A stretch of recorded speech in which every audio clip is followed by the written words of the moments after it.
अल्हम्दुलिल्लाहि वहदहु वस्सलातु वस्सलामु अला सय्यिदिर रुसुलि व खातमिल अंबिया मुहम्मदिन व अला आलिहि व अस्हाबिहि व अज़वाजिहि व ज़ुर्रिय्यातिहि व अत्बाइहि व बारक व सल्लम तस्लीमन कसीरन कसीरा। अऊज़ु बिल्लाहि मिनश शैतानिर रजीम। बिस्मिल्लाहिर रहमानिर रहीम। व अइद्दू लहुम मस्ततअतुम मिन क़ुव्वतिन व मिन रिबातिल खैल तुरहिबून बिही अदुव्वल्लाहि व अदुव्वकुम। क़ाल नबिय्यु सल्लल्लाहु अलैहि वसल्लम अना आखिरुल अंबिया'i व अंतुम आखिरुल उमम। सदक़ल्लाहु मौलानल अज़ीम व सदक़ रसूलुहुन नबिय्यु सादिक़ुल वअदिल अमीन। तमाम हज़रात एक मरतबा दुरूद पाक पढ़ लें।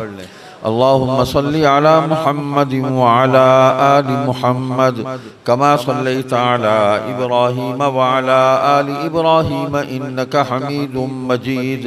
अल्लाहुम्मा बारिक अला मुहम्मदिन व अला आलि मुहम्मद कमा बारकता अला इब्राहीम व अला आलि इब्राहीम इन्नका हमीदुम मजीद।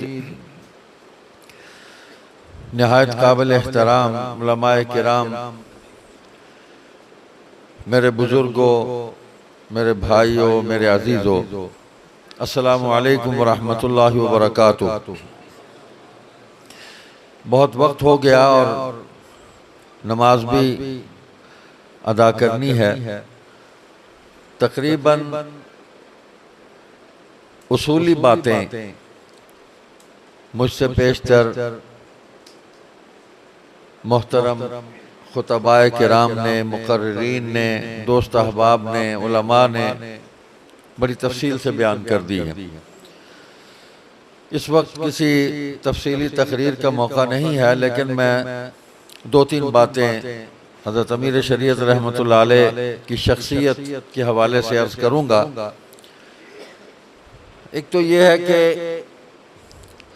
अल्लाह ताला ने कोई भी ज़माना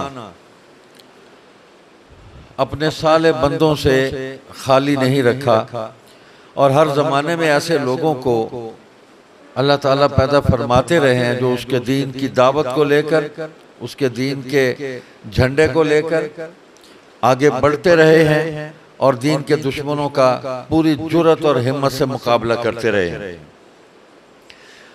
सो हज़रत अमीर शरीयत सैयद अताउल्लाह शाह बुखारी रहमतुल्लाह अलैह भी अल्लाह ताला के उन्हीं बरगुज़ीदा और साले बंदों में से एक बंदे थे। 1919 में तकरीबन उन्होंने अपनी इज्तिमाई ज़िंदगी का आगाज़ किया, जब अमृतसर में जलियांवाला बाग में जनरल डायर ने गोली चलाकर मुसलमानों को, हिंदुओं को, सिखों को उनको जाँ बहक किया और उसके नतीजे में हिंदुस्तान के अंदर तहरीक आज़ादी के अंदर एक कुर्बानी का, जिद्दोजहद का एक नया जज्बा पैदा हुआ। तो उसमें जो मुसलमान शहीद हुए थे उन मुसलमानों को कफन देना और उनकी नमाज जनाजा और उनकी तदफीन का एहतमाम अमीर शरीयत सैयद अताउल्लाह शाह बुखारी रहमतुल्लाह अलैह ने किया। उस वक्त वो मस्जिद खैरुद्दीन अमृतसर में खतीब थे। तो ये एक आगाज़ था इज्तिमाई ज़िंदगी का। और फिर मौलाना सैयद मोहम्मद दाऊद गज़नवी रहमतुल्लाह अलैह उन्हें बाकायदा सियासी मैदान में ले आए और 1921 की तहरीक खिलाफत में शाह साहब ने बड़ा भरपूर किरदार अदा किया। लेकिन इससे एक साल पहले अभी यहाँ जिक्र भी हुआ, 1920 में अमीर शरीयत रहमतुल्लाह अलैह ने अमृतसर के ही वंदे मातरम हाल में मिर्ज़ा बशीरुद्दीन की तकरीर के दौरान खड़े होकर उसको टोका और कहा कि हदीस सही पढ़ो वरना आगे नहीं चलने दूंगा। तो नहीं चलने दिया, तन्हा खड़े हुए थे। अल्लाह ताला ने वहाँ मदद की और मुसलमान भी मौजूद थे। बिल आखिर मिर्ज़ा बशीरुद्दीन को स्टेज छोड़कर भागना पड़ा। और फिर 4 साल के बाद 1924 में हजरत अल्लामा अनवर शाह कश्मीरी सब कहें रहमतुल्लाह अलैह, उनके हुक्म पर और उनकी दावत पर कादियान में दाखिल हुए और वहाँ पर मकामी अंजमन इस्लामिया का जलसा था और शाह साहब ने वहाँ तकरीर की। हजरत अनवर शाह साहब रहमतुल्लाह अलैह की सदारत में उस जलसे पर कादियानियों ने हमला किया, तशद्दुद किया। जो उलमा वहाँ तशरीफ़ लाए हुए थे उनके घरों पर, रिहाइश गाहों पर हमले किए, कारकुनों को ज़ख्मी किया। तो अमीर शरीयत की तकरीर ये थी कि जिस अमन और सलामती के ये दावेदार हैं कि हम उसके पैगंबर हैं, यानी कादियानी, उसका एक मुजाहरा तो आपने देख लिया कि इन्होंने किस तरह हम मजबूरों, हम मजलूमों, हम बेनवाओं पर हमले करके हमारे कारकुनों को भी जख्मी किया, हमें खौफजदा करने की कोशिश की।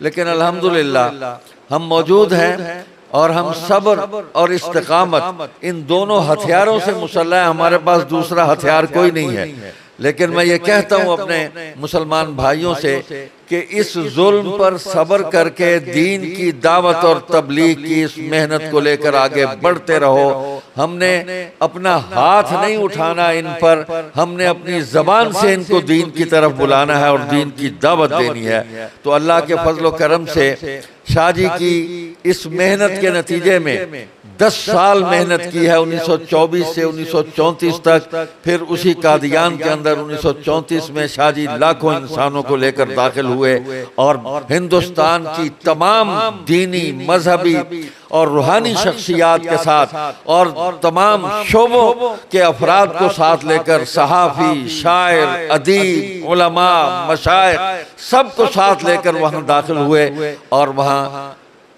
अहरार तबलीग कॉन्फ्रेंस का इनेकाद किया। और मेरे मुताले के मुताबिक कोई आदमी बड़ों में से कोई रहा नहीं जो उस इज्तिमा में न गया हो और उसकी सदारत शेखुल इस्लाम हजरत मौलाना सैयद हुसैन अहमद मदनी फरमा रहे थे और शाह जी तकरीर कर रहे थे। उस स्टेज पर शेखुल तफसीर मौलाना अहमद अली लाहौरी बैठे हुए थे। उस स्टेज पर खैरुल उलमा हजरत मौलाना खैर मोहम्मद जालंधरी बैठे हुए थे। कोई एक नाम है, कोई बंदा छोड़ा नहीं है शाह जी ने जिसको दावत न दी हो। हत्ता के 3 दिन कबल इस कॉन्फ्रेंस से 1934, ये 21, 22, 23 अक्टूबर है, शाह साहब दीनपुर शरीफ तशरीफ ले गए। उसका इश्तिहार मैंने पढ़ा, वो मेरे पास महफूज है। 3 दिन कबल और वहाँ खानका का इज्तिमा था, उसमें हजरत मदनी भी तशरीफ लाए, उसमें शाह साहब ने भी तकरीर की, उसमें काजी एहसान अहमद ने भी तकरीर की। ये अल्लाह ताला इन सब की मग़फ़िरत फरमाए, दर्जात बुलंद करे। तो जलसे से फारिग होकर हजरत मदनी को तो दावत थी, तो शाह जी ने हजरत खलीफा गुलाम मोहम्मद रहमतुल्लाह अलैह को दावत दी कि आप हमारी इस कॉन्फ्रेंस में आए। 2 दिन के बाद वहाँ कॉन्फ्रेंस है कादियान में। तो हजरत ने अर्ज किया कि बीमार हूँ, सफर नहीं कर सकता। फरमाया मैं तो इसलिए आपको ले जाना चाहता था कि मैं कादियानियों को दिखाऊं कि एक गुलाम अहमद नामी एक आदमी तुम लिए फिरते हो, जिसकी वजह से कितने लोग जो हैं वो गुमराह होकर जहन्नम के रास्ते पर चल पड़े हैं। एक गुलाम मोहम्मद मैं लेके आया हूँ, इसको देखकर लोग कलमा पढ़ते हैं और जन्नत के रास्ते पर आ जाते हैं। मैं तो इसलिए आया।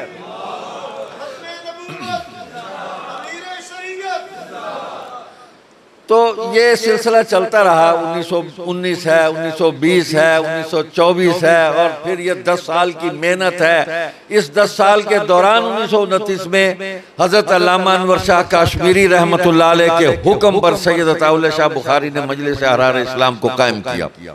तो मजलिस अहरार इस्लाम हजरत अनवर शाह कश्मीरी और सैयद अताउल्लाह शाह बुखारी की कायम की हुई जमात है। ये कभी भी खत्म नहीं हो सकती, होगी नहीं। इससे जितनी जमातें और निकल सकती हैं वो निकलती रहेंगी, लेकिन ये खत्म नहीं होगी। इसका झंडा बुलंद रहेगा। तो 1929 में ये जमात बनाई और साथ ही अगले साल वो कश्मीर के अंदर तहरीक शुरू हो गई और उसमें आज़ादी की तहरीक भी थी और वहाँ के डोगरा राज के खिलाफ जो मुसलमानों पर मजालिम ढा रहे थे उनके खिलाफ तहरीक थी। तो मैं कहना ये चाहता हूँ कि ये लोग थे ही तहरीकी, ये आराम से बैठने वाले थे ही नहीं। न खुद आराम से बैठे, न कौम को उन्होंने आराम से बैठने दिया। मुतहर्रिक रखा है उन्होंने, बेदार रखा है, दिलों को भी, ज़हनों को भी और उनके वजूदों को भी बेदार रखा है कि चलते रहो, दीन का आलम हाथ में लो और आगे बढ़ते रहो, रुकना कहीं नहीं है। हमने मंजिल पे पहुंच कर वहां हमने दम लेना है। तो तहरीक कश्मीर में मजलिस अरार तो थी, लेकिन जमीयत उलमा हिंद के हज़रत मुफ्ती मोहम्मद कफ़ायतुल्लाह सब के रहमतुल्लाह अलैह, तो वो भी हमारी मुआवनत में आ गए और वहाँ के डोगरा हुक्मरानों के साथ खत व किताबत में उन्होंने बहुत सारे मामलात तय कराने की कोशिश की। तो सियासी मामलात के अंदर जमीयत उलमा हिंद भी मौजूद थी और सियासी मामलात में मजलिस अहरार भी चल रही थी। तो कहना ये चाहता हूँ कि अहरार और जमीयत उलमा हिंद दोनों इकट्ठे चल रहे थे और दोनों के रहनुमाओं और कारकुनों के दिलों में एक दूसरे का निहायत एहतराम मौजूद था। इख्तलाफ राय भी होता था, वो भी एहतराम के साथ होता था। मतलब ही यही होता है इख्तलाफ राय का। तो शाह जी ने इस मेहनत को आगे बढ़ाया और कादियान के अंदर मरकज कायम किया, जलसा किया। बस वो मैं छोड़ता हूँ बहुत सारी बातें, तबीयत में बहुत सारी बातें आई हुई हैं, लेकिन मैं छोड़ता हूँ। एक अजीमुशान मकसद हमारे सामने है, एक काम हमारे सामने है, इसलिए छोटी छोटी बातों में उलझना नहीं चाहता मैं। अल्लाह ताला माफ फरमाए। तो वो मेहनत पाकिस्तान के क़याम तक वो चलती रही।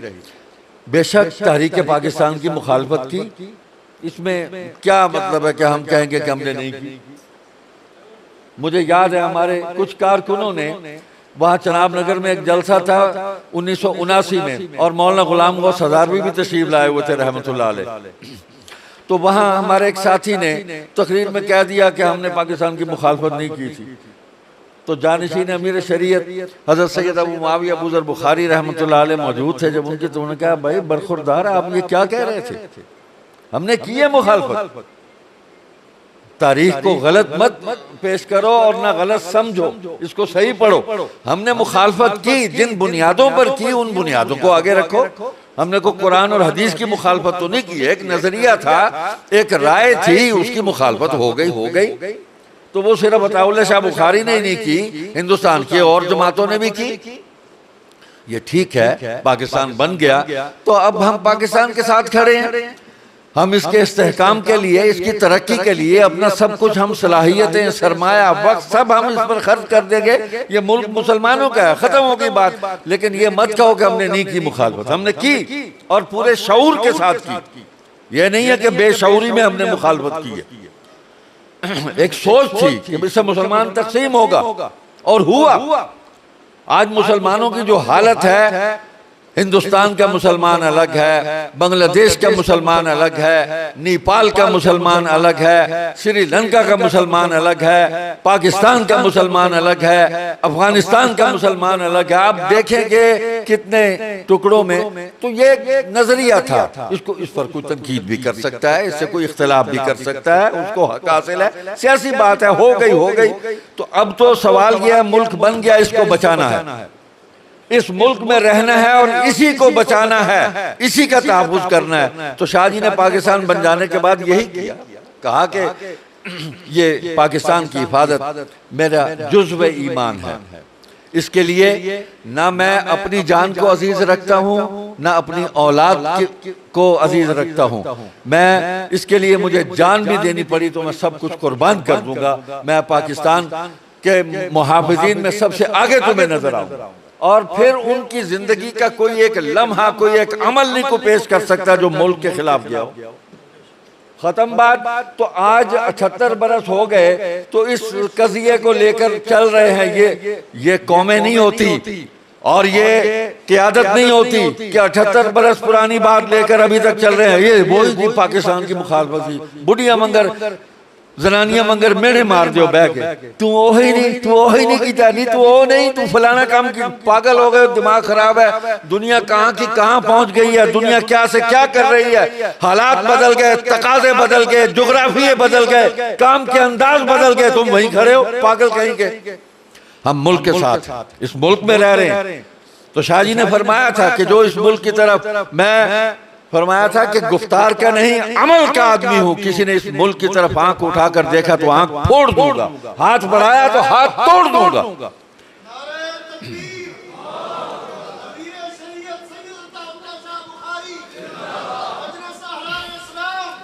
1953 आ गया तो 52 की बात हो रही थी। मिर्जा बशीरुद्दीन ने कहा कि 52 मेरा है। उनके इरादे शुरू से ही खराब थे। 1930 में भी वो कश्मीर पर कब्जा करने गए थे, इसलिए कि वो झूठ मूठ खबरें चलाते हैं कि हजरत ईसा अलैहिस्सलाम की कब्र जो है वो कश्मीर में है, और जिस मसीह ने आना था, जिसका हदीस में जिक्र अस्तगफिरुल्लाह, वो मिर्जा कादियानी आ गया है। तो इस किस्म की वो बातें, तो उस तहरीक के अंदर भी कादियानियों ने साजिश की। तो मजलिस अहरार ने अमीर शरीयत की क़यादत में उनके इस मंसूबे को नाकाम बनाया और वहां कादियानियत की तबलीग का रास्ता रोका, पूरी कुव्वत से रोका कि ये कुफ्र और इर्तिदाद की तबलीग जो है कम से कम हम तो नहीं होने देंगे। तो 53 के अंदर भी यही हुआ। पाकिस्तान का पहला वजीर खारिजा ज़फ़रुल्लाह खान बन गया। उसने पूरी दुनिया के अंदर पाकिस्तानी सिफारत खानों को कादियानियत की तबलीग का अड्डा बना दिया। तो इन अड्डों की सफाई के लिए दूसरा, बलोचिस्तान पर वहां के इक़्तिदार पर कब्जा करके कादियानी रियासत के क़याम का जो वो ख्वाब देख रहे थे उसको नाकाम बनाने के लिए, और इस मुल्क की अहम पोस्टों पर, अहम ओहदों पर जो कादियानी बराजमान थे, जो काबिज थे, ये कब्जा ग्रुप है, ये कब्जा ग्रुप है, ये काबिज थे। तो अताउल्लाह शाह बुखारी ने ही आवाज उठाई कि भाई इनको बरतरफ करें और इनको गैर मुस्लिम अक़लियत करार दे आईनी तौर पर। यह मुतालबा किया और पूरी पाकिस्तान की तमाम जमातों को जमा किया, इकट्ठा किया उनको, और कुल पाकिस्तान मजलिस अमल खत्म नबूवत बनाई।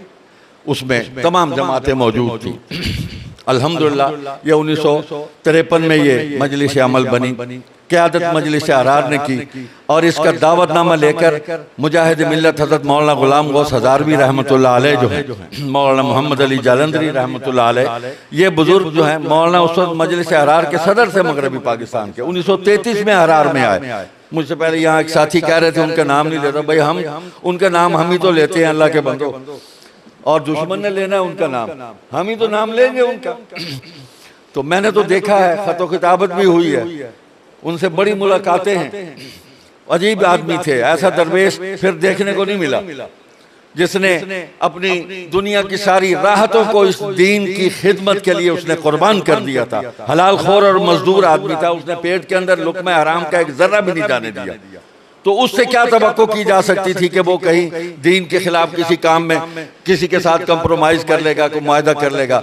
तो जनाब मौलाना हज़ारवी दावतनामा लेकर गए, इकट्ठा किया, वो तहरीक चली, तशद्दुद हुआ, कुर्बानी हुई, सब कुछ हो गया। लेकिन बात वही है कि काफिले चलते रहते हैं, जो जिनके अज़ाइम बुलंद होते हैं, जिनके मकासद तय होते हैं, नस्बुल-ऐन तय होता है, वो हंगामों की पैदावार नहीं होते, मुस्तकिल बुनियादों पर काम करने वाले लोग होते हैं। वो नहीं मरा करते, ना जमातें मरती हैं, लोग फौत हो जाते हैं। आज अताउल्लाह शाह हमारे अंदर नहीं है, लेकिन अहरार मौजूद है, खत्म नबूवत का काम मौजूद है, तमाम जमातें कर रही हैं, वो हमारे अंदर मौजूद नहीं।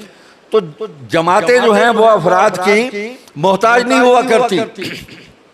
अफराद जमातों के मोहताज होते हैं कि उनको इज्तिमाई काम के लिए कोई प्लेटफॉर्म मिले, कोई मरकज मिले, कोई क़यादत मिले कि जिसका दामन थाम के वो अपनी मेहनत को सलामती के साथ लेकर आगे बढ़ते रहें। ये है। तो 53 की तारीख में कैदे भी हुई। मेरे भाई औरंगजेब आवान साहब, ये एक जलसा हमने मिलकर यहाँ किया था और ये उसके सारे मेज़बान थे, और इसी तरह बिजली गई थी और फिर आई नहीं थी, अब तो आ गई है माशाल्लाह। तो अल्लाह इनको सलामत रखे। दोस्तों ये एक मेहनत का तसलसल है जो लेकर हम आगे बढ़ रहे हैं। तो 1953 की तारीख के बाद ये जिक्र कर रहे थे कि कैद इतनी काटी शाह जी ने, मौलाना हबीबुर रहमान ने, जानशीन अमीर शरीयत सैयद अबू ज़र बुखारी रहमतुल्लाह अलैह ने इन कैदों के हवाले से एक जुमला कहा था। भाई औरंगजेब ने वो शोरश काश्मीरी का पुराना लिखा हुआ जो कैदों का था ना, उनका चार्ट बनाया था, वो इनके पेश नजर है। शोरश की 15 साल कैद हो गई, जांबाज की 16 साल कैद हो गई, इनकी कैदें बाद में भी बढ़ती रही हैं। उन्होंने ये 1946 में रोजनामा आज़ाद अहरार का अखबार था, उसके कैदी नंबर में ये चीज़ें उन्होंने शाये की थी, बाद में फिर अमीर शरीयत नंबर में भी। तो मकसद यह शाह जी फरमाते थे कि हमारे अकाबिर और हमारे कारकुनों ने उनकी कुल कैद को जमा किया जाए तो 1000 बरस बनती है। मजलिस अहरार के अकाबिर और कारकुनों की कुल कैद को जमा किया जाए, वो को 15 साल, को 20 साल, कोई 10 साल, को 8 साल, वो को एक था, इनको आराम ही नहीं आता था, बाहर आते थे फिर को काम करके अंदर चले जाते थे और तहरीकों की नींव उठाते थे। तो ये ऐसी जमातें मरा नहीं करती, लोग बड़ी कोशिश करते हैं, नहीं मरती। जिनकी बुनियादों में खून होता है, जिनकी बुनियादों में खुलूस होता है, जिनकी बुनियादों में अल्लाह की रजा के जज्बे होते हैं, वो जमातें कभी फना नहीं होती, होंगी नहीं।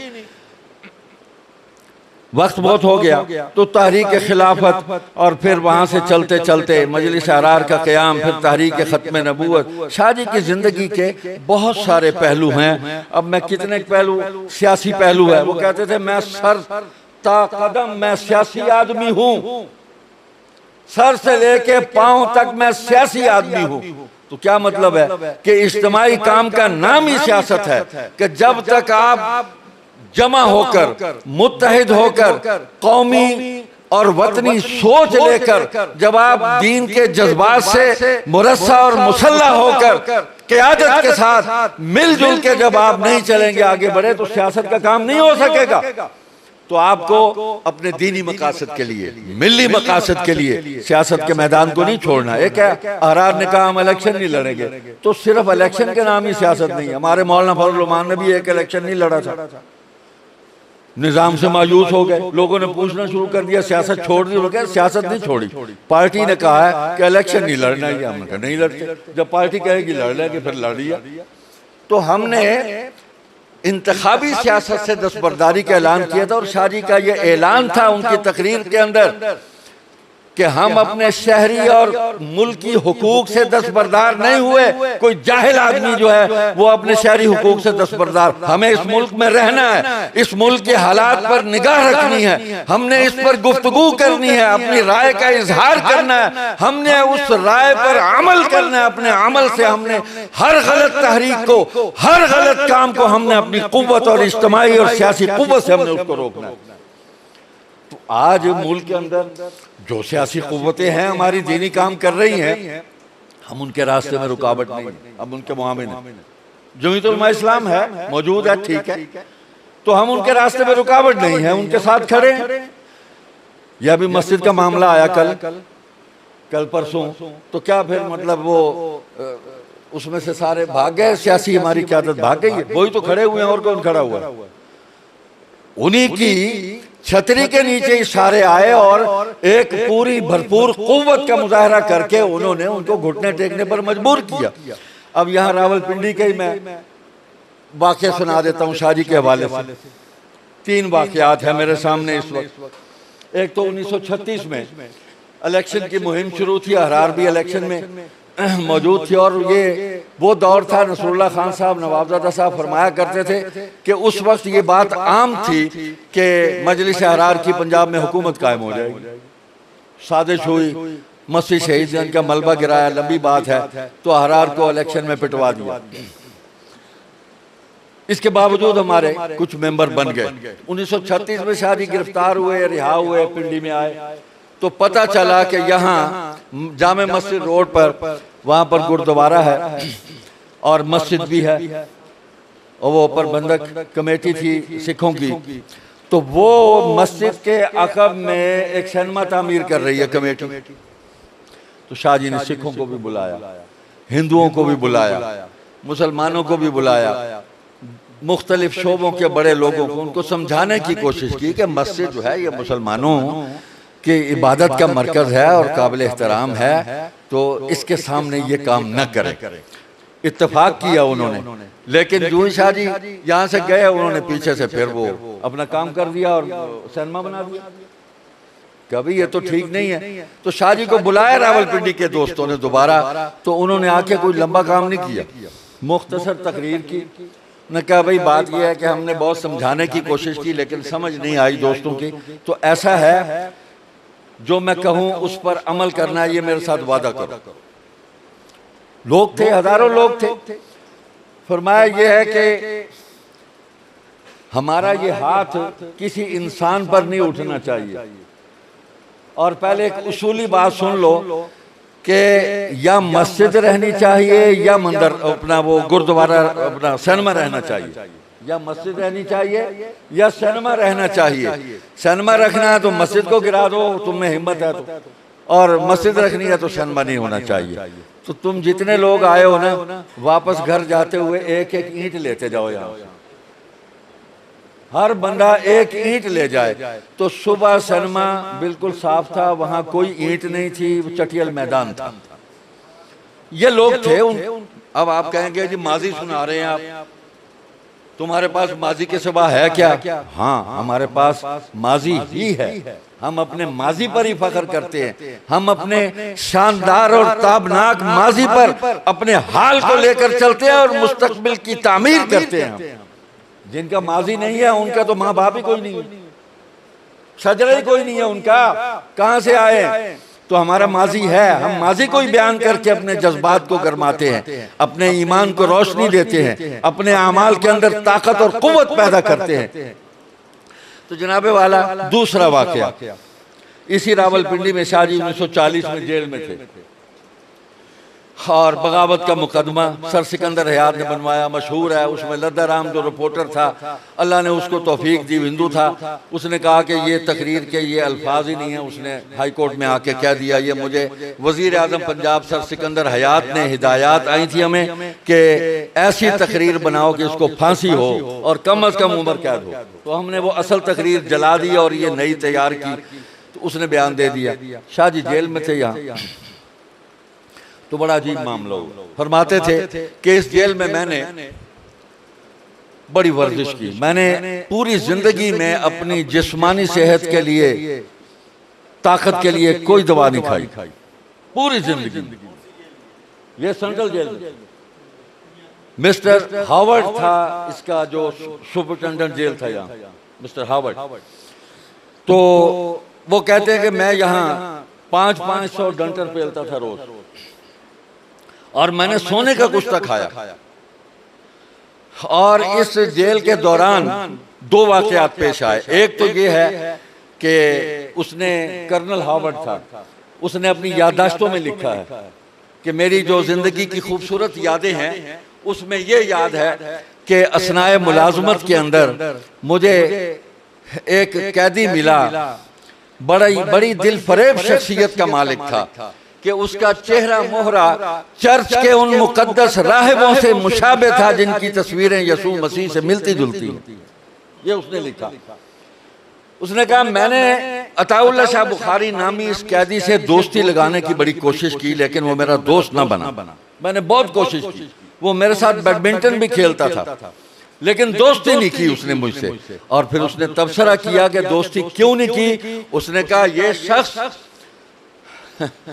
1857 में हमारे पेशरो हुक्मरानों ने, हमारे अंग्रेजों ने जिन उलमा को फांसियों पर लटकाया, जिनको कत्ल किया, ये शख्स उनका इंतकाम था। जो जुमले लिखे हैं उसने कि उसने मुझसे दोस्ती नहीं की। कहता था ठीक है तुम हमारे अफसर हो, हाथ मिलाया, शेक हैंड किया, बस खत्म बात, लेकिन दोस्ती नहीं हो सकती, एतबार नहीं है तुम पर, बिल्कुल नहीं है। फरमाया करते थे अंग्रेज के मुतालिक के मामलात का मोमिन है, सियासत का इबलीस है। ये जुमला है शाह जी का, बड़ा मास्टरपीस जुमला है कि मामलात का मोमिन है, सियासत का इबलीस है। यानी ये जो चीजें हम मार्केट में लाते हैं उसमें दो नंबरी नहीं करेगा, कोई मिलावट नहीं करेगा। मामलात का बिल्कुल ठीक है, सियासत का इबलीस है। तो एतबार नहीं किया। अच्छा ये अगला वाकया, ये कहीं छपा नहीं है, मेरे वालिद साहब ने मुझे सुनाया और बराह रास्त सुना शाह जी से। कहते एक दिन उसने मुझे दफ्तर में बुलाया, well mister Ataullah come here, कहते मैं आ गया, बैठ गया। उसने कहा कि हमसे दोस्ती करो। मैंने कहा नहीं दोस्ती नहीं होगी। मैंने कहा दोस्ती नहीं होगी। अचानक वो उठा, इससे पहले उसने दरवाजे की कुंडी भी लगा दी। अब वो था और मैं था, उसने रिवॉल्वर निकाल लिया और मेरे यहाँ रखा और मुझे कहा कि मिस्टर अताउल्लाह, ये बताओ अब मुझसे तुम्हें कौन बचा सकता है? तो शाह साहब कहते हैं कि मैंने उसको एक लम्हा ऐसे देखा, वो मुझे देख रहा था, मैंने यूं हाथ मारा और उसका रिवॉल्वर नीचे गिरा, मैंने उठा लिया और मैंने यहाँ रख दिया। मैंने कहा अब बताओ तुम्हें मुझसे कौन बचाएगा? क्या मिस्टर, इस वक्त तुम हो और मैं हूं, कौन बचाएगा? तो खामोश हो गया। मैंने कहा वही बचाएगा जिसने मुझे तुमसे बचाया और उसका नाम अल्लाह है। उसको अल्लाह कहते हैं, जिसको तुम गॉड कहते हो। तो कहने लगा मिस्टर, यही तो मैंने देखना था कि तुम कितना बहादुर है। लेकिन उसका ये जुमला सुनकर वो कहते थे मुझ पर कोई असर नहीं हुआ, मुझे पता है कि मैं कितना बहादुर हूँ और हूँ भी तो अल्लाह के हुक्म से हूँ, उसकी रजा से हूँ, उसकी तवज्जो और रहमत से मैं बहादुर हूँ जो कुछ भी हूँ। तो ये वाकया तो एक ये हुआ।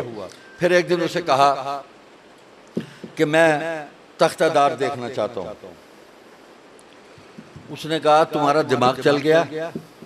लोग तो तख्तादार के तसव्वुर से उनको गश पड़ जाता है।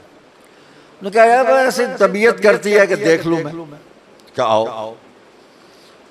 वो बेतकल्लुफ तो था, तो देखा। मैंने कहा अब इस पे खड़ा भी होना चाहता हूँ। कहा को पागल हो गए हो, को अकल सलामत है? मैंने कहा बिल्कुल सलामत है, वैसे ही जी चाहता है इस पे खड़े होकर दो। क्योंकि उस केस के अंदर या फांसी होनी थी या उम्र कैद होनी थी। तो एक आदमी जो है वो तो जान हथेली पर रखकर फिर रहा है ना कि कौन है जो मेरे सामने आए। तो वो कहते हैं कि उसने कहा अच्छा भाई चढ़ जाओ तख्ते पे। अब ये वाकया घर बैठ के सुना रहे हैं किसको? अपनी औलाद को। मेरी माँ को सुनाया, अपने बेटों को सुनाया कि कहीं ये बुज़दिल ना बन जाए, मेरे खून में बुज़दिली कहीं ना आ जाए। ये लोगों को नहीं सुनाया, बेटी को, दामाद को, बेटों को, उनको सुनाया बैठ के।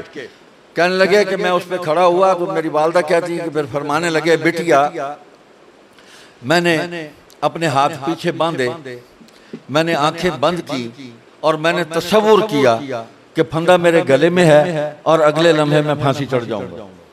ये मुराकबा मौत है। ये जड़े मुराकबे तुसी सानू सिखांदे फिरदे हो ना जी, वो ठीक है, मैं इनकार नहीं करता मुराकबे का, वो भी ठीक है, पर ये मुराकबा बड़ा औखा है, नहीं होता। मुराकबा मौत है, मौत से लड़ रहा है वो आदमी। उन्होंने कहा मैंने आंखें बंद की, हाथ पीछे बांधे कि मेरे हाथ बंध चुके हैं, आंखों पर पट्टी है और फंदा मेरे गले में है, अभी मैं फांसी चढ़ जाऊंगा। तो उसके बाद अगला जुमला फरमाया अल्हम्दुलिल्लाह, दिलो दिमाग को मुतमईन पाया कि ये मंजिल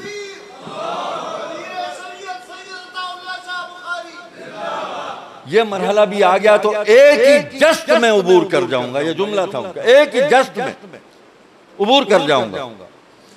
और एक दूसरा जुमला मौलाना ताउल मोमिन शाह साहब सुनाते थे कि वो हमें ये फरमाया कि पंजाबी कहने लगे फिर मैं अपने यार नाल ना मशवरा कीता, हाथ पीछे बन्ने, अखा बंद कीतियां ते मैं अपने यार नाल यार तो दिल है, ये दिल ही तो है, ये दिल जिसका पाक हो जाए उसके सामने कुछ नहीं ठहरता, फिर जान चली जाती है, कोई चीज ठहरती नहीं है उसके सामने। फिर कि मैं अपने यार को पूछा, मैं क्या की प्रोग्राम है, तो मेरे यार ने क्या ठिल जा, कुछ नहीं होता।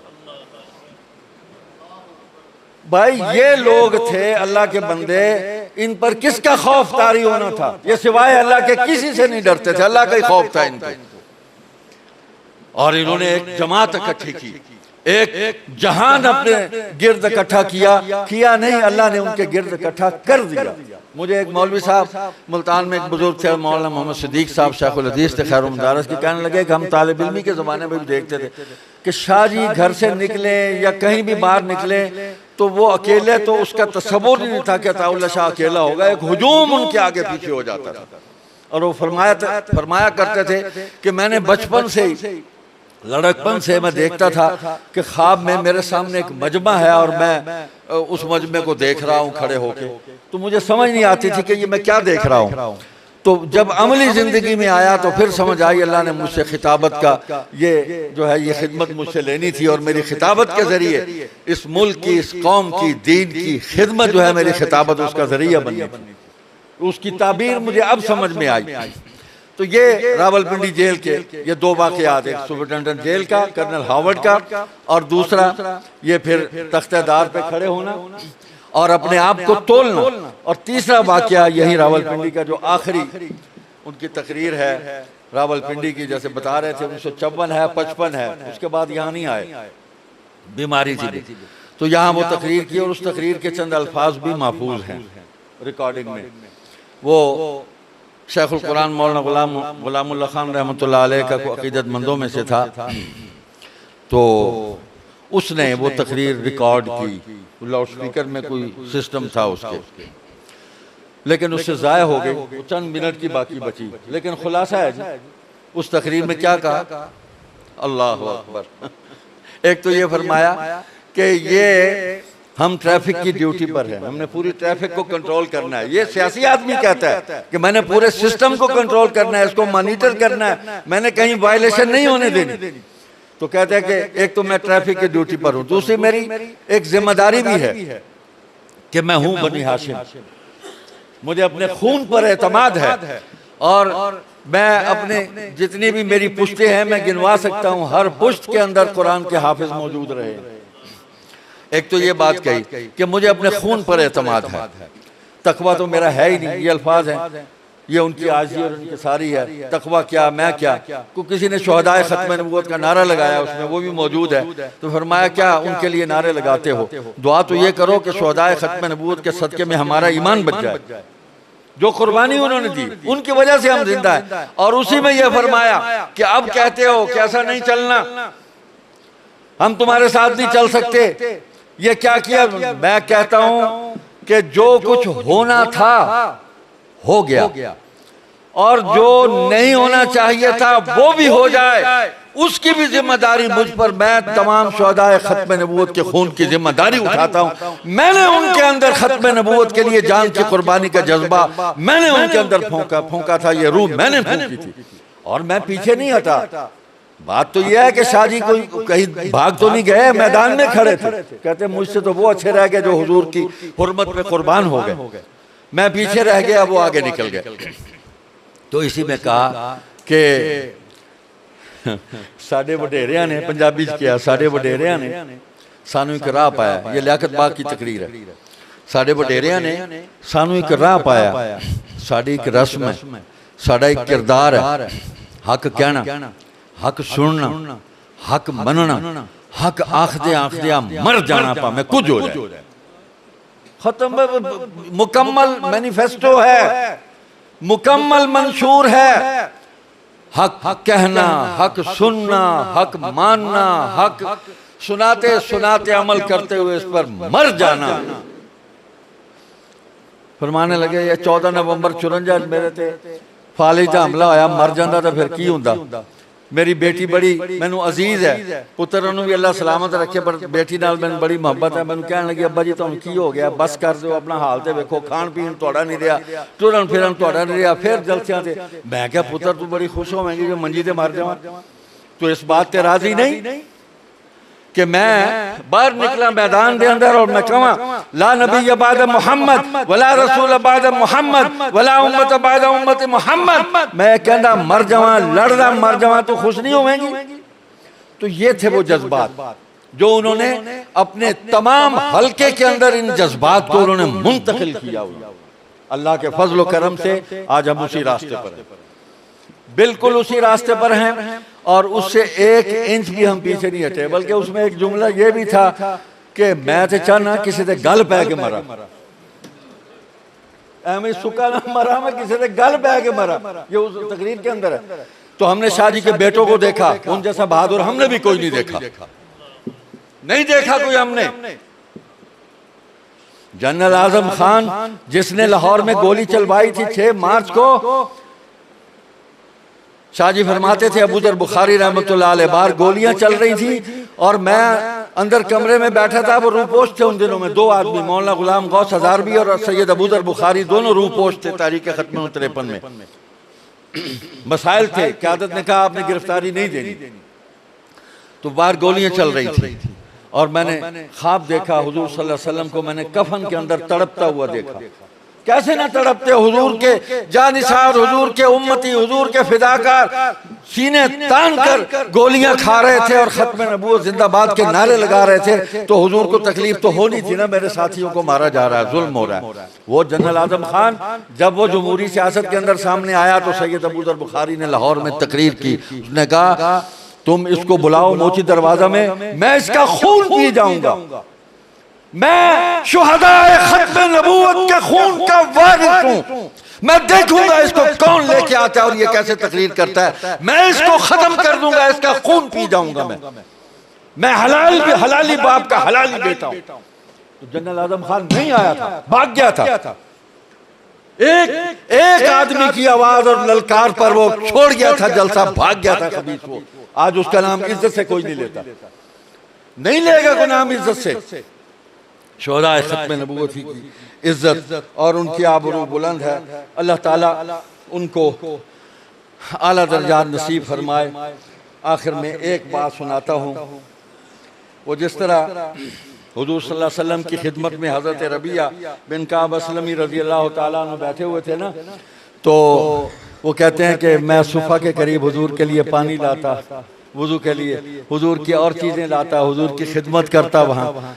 तो एक दिन मुझे हुजूर ने फरमाया मांगो क्या मांगते हो, मांगो क्या मांगते हो। मैं कहा या रसूल अल्लाह सल्लल्लाहु अलैहि वसल्लम जन्नत में आपकी रफ़ाकत मांगता हूँ, यहाँ तो रफ़ाकत मुझे मिल गई, आपकी नजर रहमत और अल्लाह का करम, यहाँ रफ़ाकत मिल गई, मैं आखिरत में जन्नत के अंदर आपकी रफ़ाकत चाहता हूँ। हुजूर ने फरमाया कुछ और।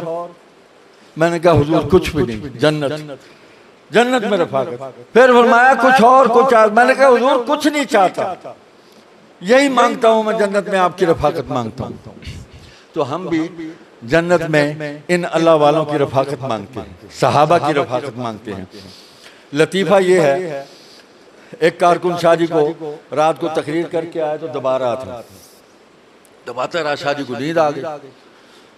तो फजर की अजान होगी, कुछ पहले आए थे 2 घंटे पहले, तो बेदार हुए, अल्लाह के बंदे सो जाता तू दबाता रहा मुझे। उनके शाहजी मैं क्यों सो जाता, ये कोई बात है, आप जागते हो तो हम आपके साथ हों, आप सो जाएं तो हम आपको छोड़ जाएं। उनका अल्लाह के बंदे जब मैं सो गया था तो मुझे छोड़ दे दो। उन्होंने कहा शाहजी नहीं छोड़ना, आपको नहीं छोड़ सकता मैं। अच्छा, शाहजी ने भी तरंग में आके कहा अच्छा मांग क्या मांगता है। वक्त भी नमाज का था, कहने लगा दुआ कर दो अल्लाह ताला मुझे आप जैसा बना दे। शाहजी ने कहा अच्छा अल्लाह बना दे। वो अगले हफ्ते गया, किसी जलसे जुलूस से गिरफ्तार हो गया, उन साल कैद हो गया। वो साल बाद जब वो आया मिला, उसने कहा शाहजी ने कहा सुना भाई कोई दुआ करानी, उन्होंने कहा जी माफी दे दो, मेरे पिछली काफी हो गई। तो ये कारकुनों से मोहब्बत थी और हौसला। चाय पी रहे थे बैठे मजलिस में, एक मौलवी साहब आए, जिमें साढ़े पंजाबी चाह पीने ने घुट भर दिन लंबा उन्हें सुरका भरया। वो शाहजी वैसे ही चाह के मामले बड़े बाज़ौक़ सन। उन्होंने कहा खुदा के बंदे क्या करते हो, चाय पीते हो, चाय से बदकारी करते हो। वो चाह वैसे ही बड़ी भैड़ी जी मिली सी, चुप करके पी रहे सन। वो मौलवी साहब ने गुस्सा आ गया, वो भी अगू सीधा ही हरारी सी। उन्हें चाह की प्याली चुक के ना शाहजी के उत्ते सुट दी। जनाब ये मिसाल तुम्हें कहीं नहीं मिलेगी। आगे से पता क्या कहा, बना फिरता है अमीर शरीयत, बात करने का भी तुम्हें अखलाक नहीं है कि किससे किस तरह बात करनी है। जनाब इस मरहले से भी गुजरी है हमारी क़यादत। तो शाहजी खामोश बैठे रहे, कोई 1-2 कारकुन हिलने लगे, हमारा कुछ नहीं। मौल साहब उठ के चले गए। फरमाया कि कौन है, बताया कि फलां है। फरमाया कि ये मेरी अमानत है, मैंने आपसे लेने हैं ये। उसके बाद उठे, कपड़े खुद धोए, नमाज पढ़ी। हाँ भाई मौलवी साहब का कोई अता पता, क्योंकि शाहजी जलसे में ना सबसे आखिर में बैठा हुआ है, सबसे आखिर में। अच्छा फरमाया मुझे वहीं ले चलो। तो स्टेज पर जाने की बजाय जलसे के आखिर में उन मौलवी साहब के पास जाके ज़मीन पर बैठ गया कि मौलवी साहब, आपने जो कुछ किया वो बिल्कुल सही किया, और मैंने जो कुछ किया मेरे मनसब के खिलाफ था। एक दफ़ा इतनी बात कह दो इन सब लोगों की मौजूदगी में, अताउल्लाह मैंने तुम्हें अल्लाह के लिए माफ़ किया, फरमाए। अब वो रो रहा था, उसको भी पशेमानी होगी कि मैं क्या कर आया हूँ। वो कहे नहीं शाह जी गलती हो गई। उन्होंने कहा नहीं भाई, गलती मुझसे हुई, आपसे कहाँ हुई, गलती तो मुझसे हुई, इसलिए तो माफी मांगने आया हूँ, मैं तकरीर नहीं करूंगा। सारा मजमा पीछे पलट गया कि शाह जी कहाँ, वो बैठे हुए हैं, किसके पास बैठे। आखिर उसने कहा, उन्होंने कहा ऐसे ही कहो अताउल्लाह, कोई हजरत बदरत नहीं हूँ मैं तुम्हारा, अताउल्लाह मैंने तुम्हें अल्लाह के लिए माफ किया। तो शाह जी ने उसका माथा चूमा, उसको प्यार किया, दुआएं दी, और फिर वहाँ से उठे स्टेज पे आए। सारी तकरीर उन्हीं मौलवी साहब पर की कि अल्लाह ताला ने हमारी इस्लाह के लिए भी कुछ लोगों को पैदा किया हुआ है। आपने तो अमीर शरीयत बना दिया हमें, लेकिन हमारा भी तो दिमाग खराब हो जाता है, तो हमारी इस्लाह कैसे होगी। अल्लाह ने ऐसे अजीमुश्शान मौलवियों को पैदा किया जो हमें बरसरे मजलिस हमें टोक कर हमारी तबीयत साफ कर देते, हमारी इस्लाह कर देते। तो ये हौसला चाहिए, हमें नहीं है, हम सुना रहे हैं लेकिन हमें नहीं है। हकीकत ये है, अल्लाह हमारे अंदर ये हौसला पैदा कर दे कि हम अपने कारकुनों से मोहब्बत करें। ये शाह जी के कारकुनों को काट दें, कीमा कर दें, उसे शाह जी की मोहब्बत नहीं निकलती, उससे जो मर्जी कर लो। तो पैगाम यही है, इंशाअल्लाह आइंदा साल कॉन्फ्रेंस हम बहुत अच्छे अंदाज में, बेहतर अंदाज में करेंगे। मैं हज़रत मौलाना तनवीरुल हसन हरार साहब, उनके तमाम रुफ़क़ा और यहाँ के उलमा का मैं शुक्रिया अदा करता हूँ और उनको खराज तहसीन पेश करता हूँ। बड़ी मेहनत की है उन्होंने, और यहाँ एक आवाज़ लग गई, बड़ी अच्छी आवाज़ लग गई, दोस्तों से मुलाकात हो गई। और हाँ, मौलाना सानी स्नैन हमारे मुबल्लिग हैं, कारी जमील साहब हैं, इन हजरात ने बड़ी मोहब्बत की है, मेहनत की है, अल्लाह इनकी मेहनत को कबूल फरमाए। बस भाई, और आखिरी ऐलान, चनाब नगर फतेह रबवा 50 साल हमारा इज्तिमा 11-12 रबीउल अव्वल, यहाँ से साथी जाते हैं वहाँ, तो इंशाअल्लाह आप हजरात जैसे पहले जाते हैं वो तो जाते ही हैं, और दोस्तों को भी दावत है वहाँ आएँ, देखें हम फ़कीरों के काम को देखें कि किस तरह हम ये मेहनत कर रहे हैं, और किस बेसरो सामानी के आलम में हमने वहाँ पर ख़त्म नबूवत का आलम बुलंद किया और इस चिराग को हमने रोशन किया। इसलिए कि अमीर शरीयत ने आखिरी बात यही हमें फरमाई कि मुसलमानों, परचम ख़त्म नबूवत गिरने न पाए और अकीदा ख़त्म नबूवत पर आँच न आए। ना ये परचम गिरेगा, न इस पर आँच आने देंगे। और इस मुल्क की तमाम दीनी जमातें हमारी हलीफ हैं, हमारी बरादर तंजीमें हैं, हमारी किसी से कोई लड़ाई नहीं है। इख्तिलाफ राय का होता है, ये काम यूं नहीं यूं करना है, बस इतना ही होता है।